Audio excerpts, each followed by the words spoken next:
జయం. భక్తి టీవీ ప్రేక్షకులకు, శ్రోతృ ప్రేక్షకులకు ఒక అద్భుతమైనటువంటి కార్యక్రమాన్ని అందిస్తున్నాం. కృష్ణా తరంగాలు, మహాకవుల యొక్క మనోంతరాళాలలో తరంగాలు తరంగాలుగా కవితలు ఎలా పెళ్ళుబుకుతాయో, మరి పుష్కర మాహాత్మ్యముతో ఓలలాడే కృష్ణా తరంగిణి, దాని యొక్క మాహాత్మ్యాన్ని తెలపడానికి ఈ కృష్ణా తరంగాలు కార్యక్రమాన్ని కవి సమ్మేళన ప్రాయంగా మీకు అందజేస్తూ ఉన్నాము. ఆస్వాదించండి.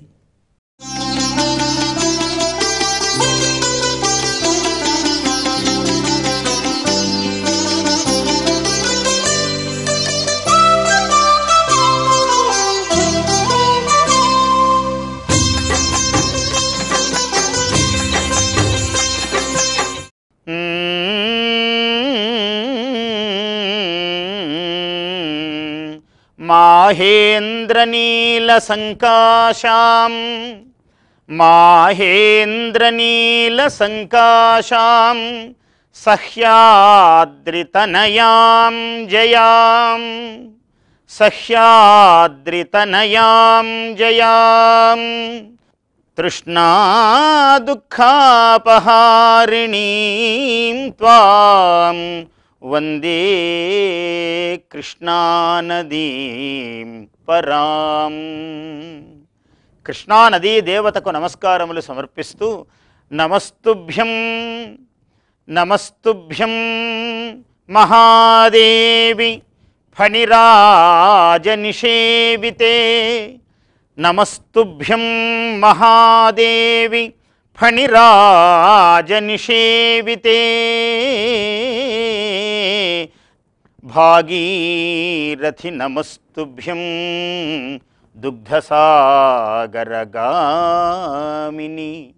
భాగీరథి నమస్తుభ్యం దుగ్ధసాగరగామిని. ప్రయాగే త్వం త్రిరూపాసి నైమిషారణ్యగోమతీం, ప్రయాగే త్వం త్రిరూపాసి నైమిషారణ్యగోమతి.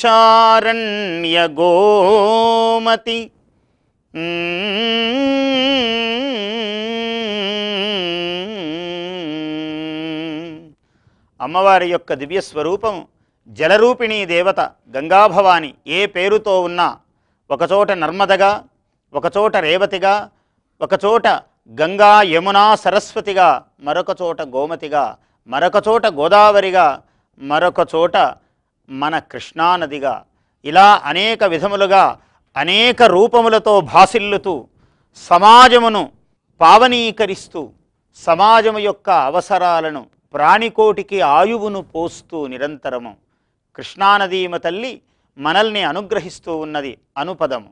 అటువంటి కృష్ణానదికి పుష్కరాలు రావటం అన్నది ఒక విశేషము. కన్యాగతే గురువు, గురువు కన్యారాశి ప్రవేశించటముతో పుష్కరములు ఏర్పడుతూ ఉన్నాయి.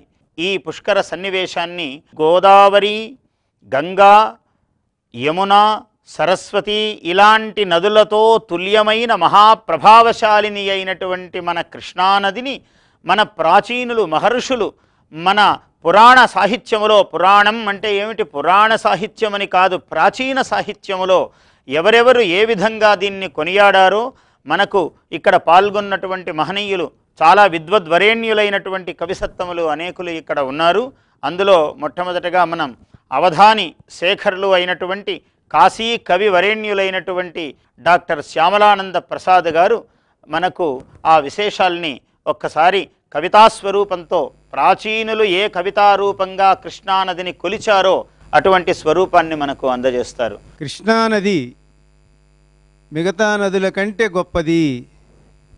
శంఖచక్రధరాం దేవీం నీలోత్పలదళ ప్రభాం విష్ణురూపాంకితాం దేవీం కృష్ణవేణీం నమామ్యహం అని విశ్వామిత్ర మహర్షి చేసిన కృష్ణానది అష్టకం స్కాందపురాణం కృష్ణానది మహాత్మ్యంలో ఇప్పుడు మనం చూసేటువంటి కృష్ణవేణి మాత స్వరూపాన్ని ఆయన వర్ణించారు. కనుక కృష్ణానది మిగతా నదుల కంటే చాలా విశిష్టమైనది. దాని గురించి నేను ఇలా అంటాను. ఇలా గంగమ్మకు లేదు, గౌతమికి లేదు ఈ యోగము. ఇలా గంగమ్మకు లేదు, గౌతమికి లేదు ఈ యోగము. ఆ విష్ణువే వెలసన్ నీవుగా కృష్ణవేణి. కలిలో పెంపొందు పాపములన్ తొలగంద్రోయగా ముక్తినీయగా కళాదుర్గమ్మవై. కళలకు ఆమె పెట్టని కోట, అలాగే దుర్గమ్మ కూడా అక్కడే ఉంది.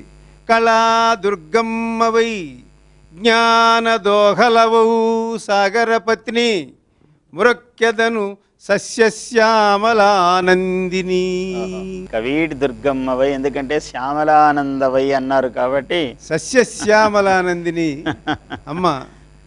అందువలన ఇలా గంగమ్మకు లేదు, గౌతమికి లేదు ఈ యోగము.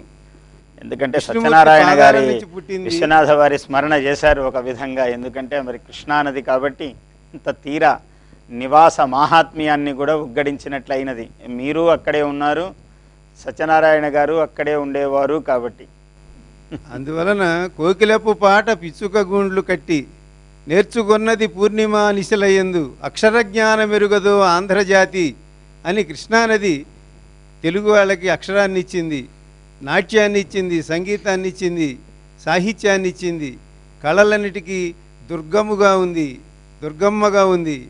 అందువలన కృష్ణానది మిగిలిన నదులకు పోల్చదగినది కాదు, వాటికి మించినటువంటిది.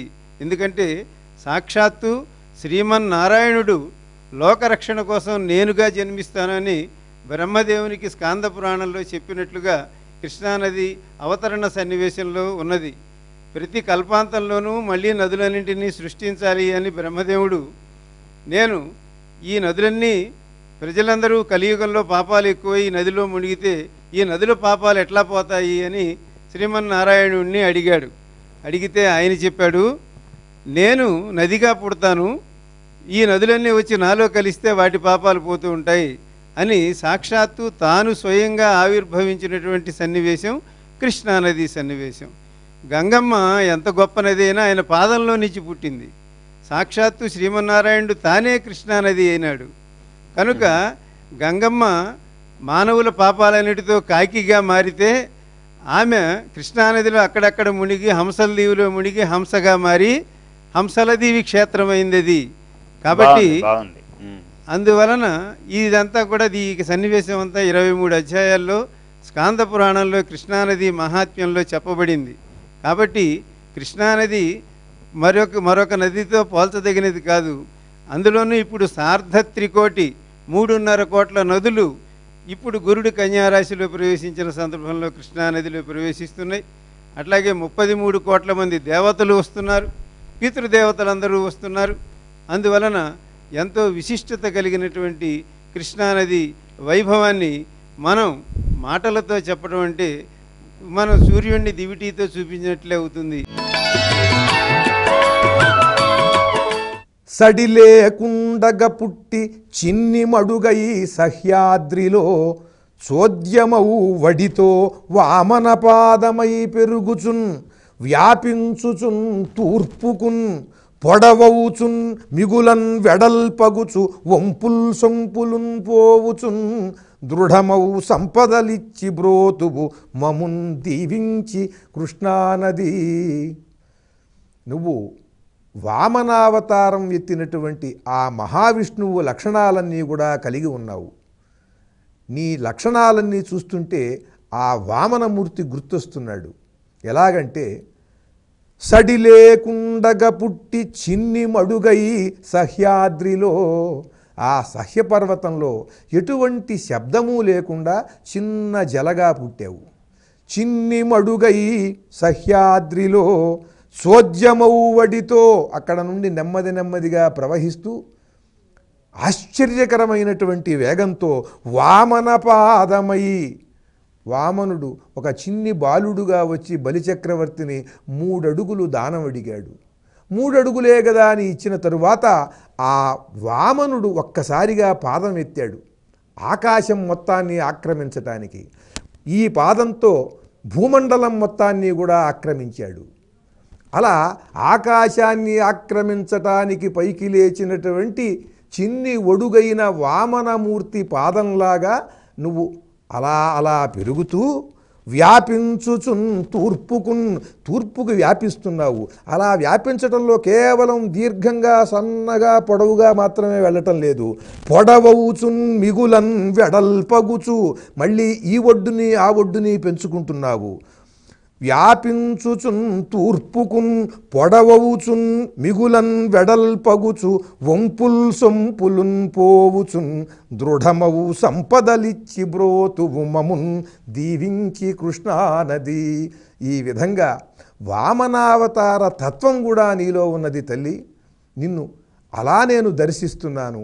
నువ్వు మమ్మల్ని కూడా అలా వామనమూర్తి పాదంతో ఎలా అయితే లోకాలను ఆక్రమించి బలిచక్రవర్తి తలపైన ఒక పాదం పెట్టి అతన్ని పాతాళానికి అణిచి ఇంద్రునికి స్వర్గం తిరిగి వచ్చేలా ఎలా చేశాడో అలాగే నువ్వు కూడా వామన పాదంలా పెరుగుతూ అందరికీ ఎలా వ్యాపించాలో తెలియజేస్తూ తన రంగంలో ఎంత కృషి చేయాలో తెలియజేస్తూ కేవలం పొడవుగా దీర్ఘంగా వెళ్ళటం మాత్రమే కాదు వెడల్పుగా కూడా ఉండాలి దానికి తగినట్లుగా అని నీ తీరుతోనే చెప్పకుండానే అందరికీ ఎలా ఉండాలో వారి తీరు మార్చుకునేలా తెలియజేస్తూ తీరాలన్నింటినీ కూడా సస్యశ్యామలం చేస్తూ సాగుతున్నావు.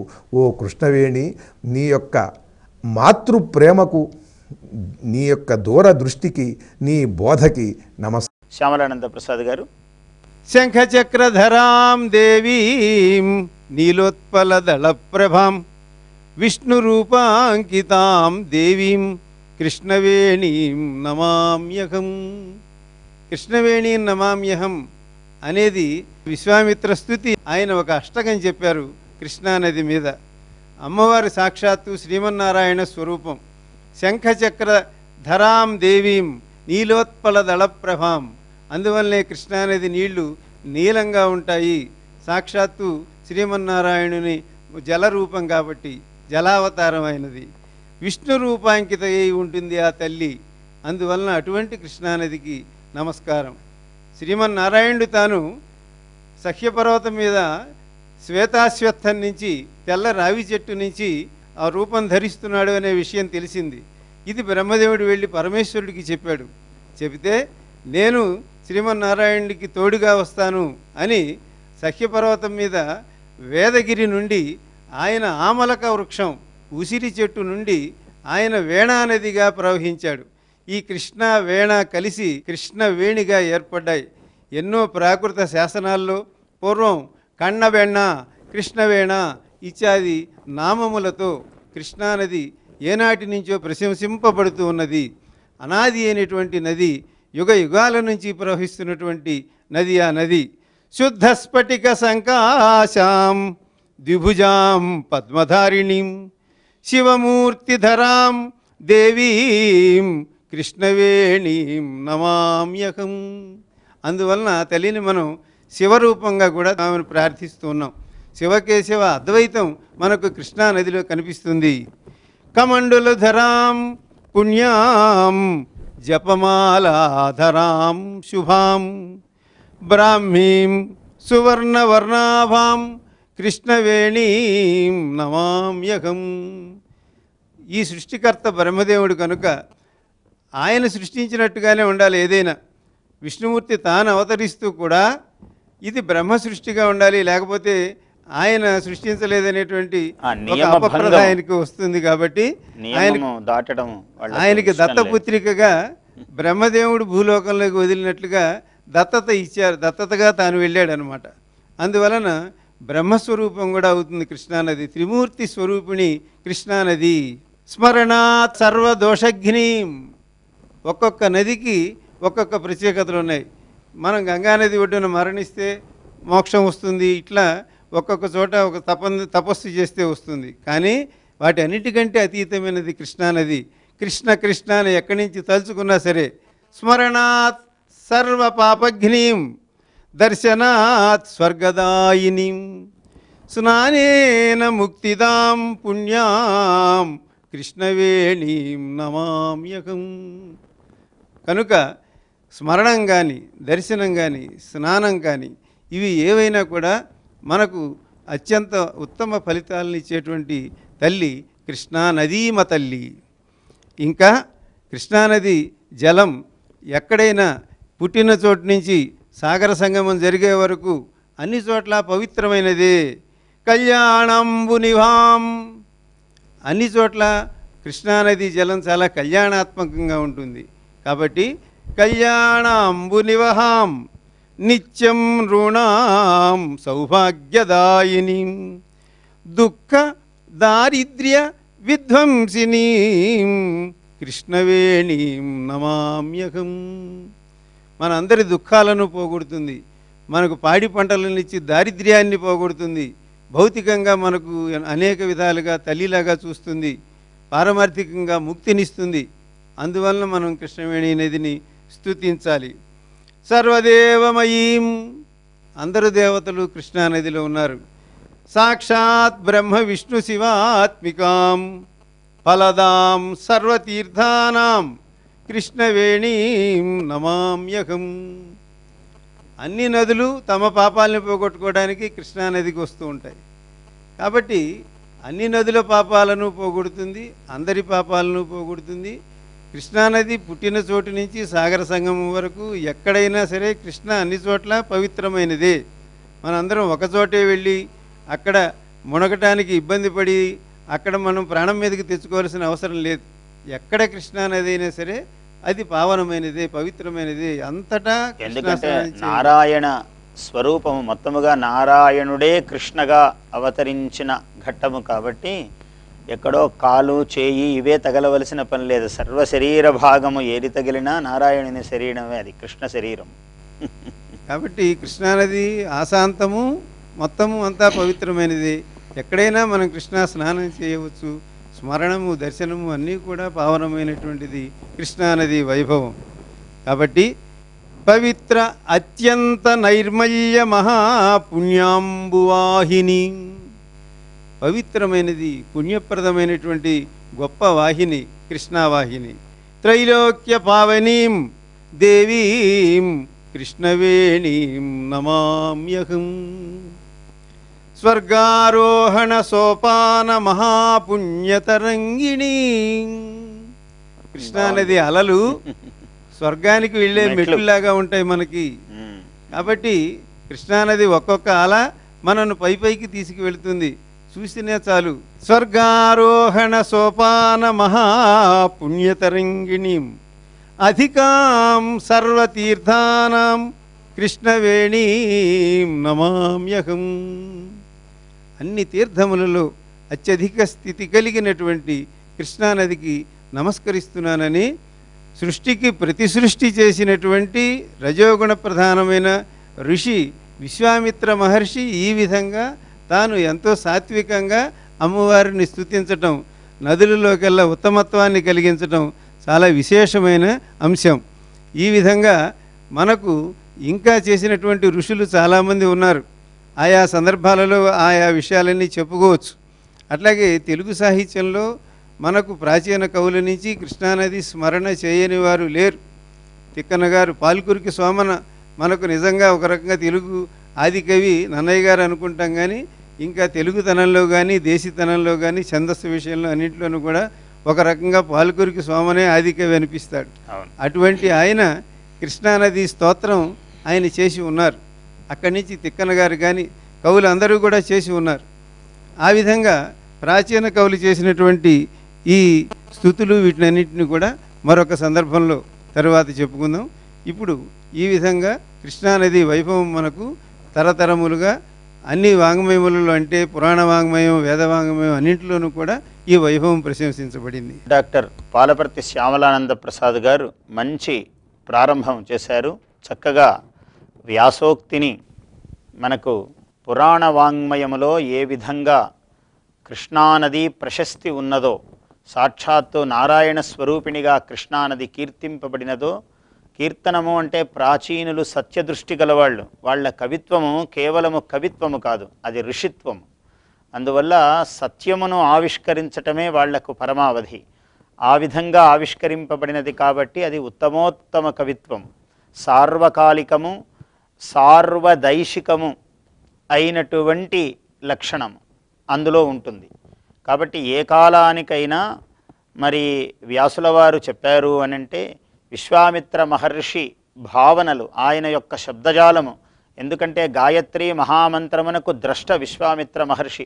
చాలామంది లోకంలో ఆయన ఏదో తపోభంగమైన వాడు ఇలా అలా అనుకుంటారు. అది అజ్ఞానకృతమైన దోషము.